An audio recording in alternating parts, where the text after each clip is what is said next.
Welcome to Sports News, and we'll begin with cricket. Team Nigeria have beaten Soweto Cricket Club by 26 runs in their second Africa T20 warm-up game in South Africa.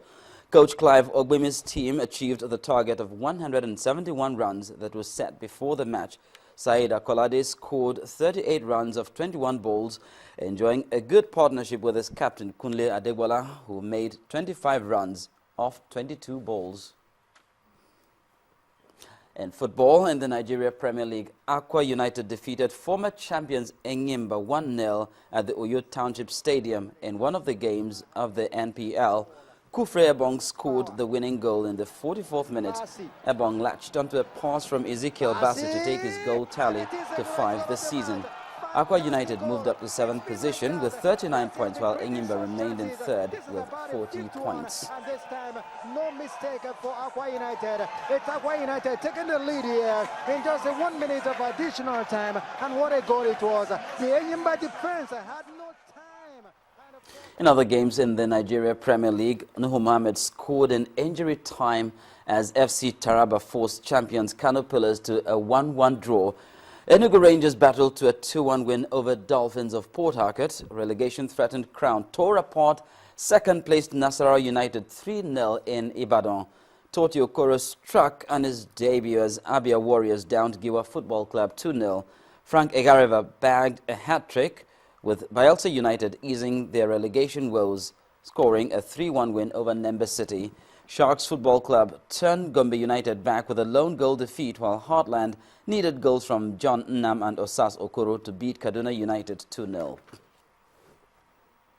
And in games played in the UEFA Champions League this night, 2013 winners Bayern Munich defeated English Premier League champions Manchester City 1-0 at the Allianz Arena.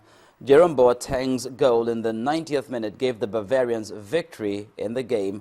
Elsewhere, Ahmed Musa's 82nd minute goal could not save CSKA Moscow as they were thrashed 5-1 by Serie A side Roma.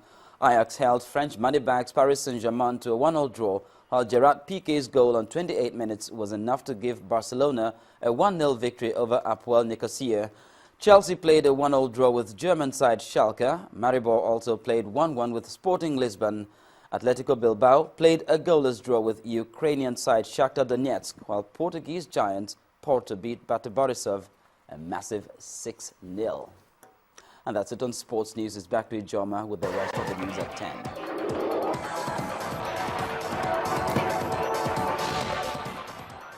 All right, on the foreign scene now, the U.S. President Barack Obama is trying to build confidence in the troops involved in his new strategy to stop Islamic militants in Iraq and Syria. Here's Cynthia Are with more. That's certainly the case, and the president has said the U.S. troops will not have a combat mission in Iraq under the strategy outlined last week, but ground forces may be sent if a new international coalition fails to defeat the IS. General Martin Dempsey, chairman of the Joint Chiefs of Staff, told a Senate committee that an international effort against IS is currently the appropriate way forward. Also today, the violence in Syria continues. The latest in the series of attacks has left at least 50 people dead. Activists believe the Syrian government is responsible for that in an opposition-held town.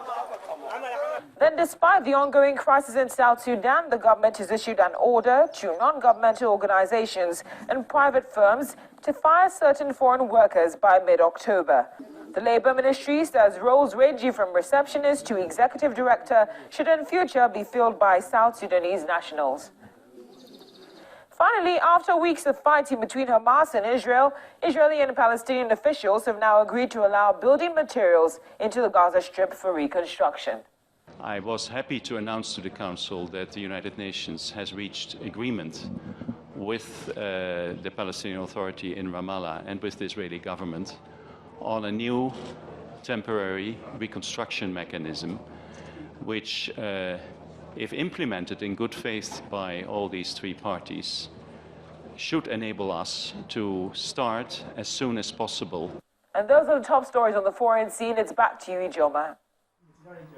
Thanks a lot, Cynthia. And the main news again. Suicide bombers and gunmen have invaded the College of Education in Kano, killing 15 students. The attackers stormed the campus today while school was in session, shooting everyone in sight. The People's Democratic Party governors have resolved to support President Goodluck Jonathan's bid for re-election during the 2015 elections.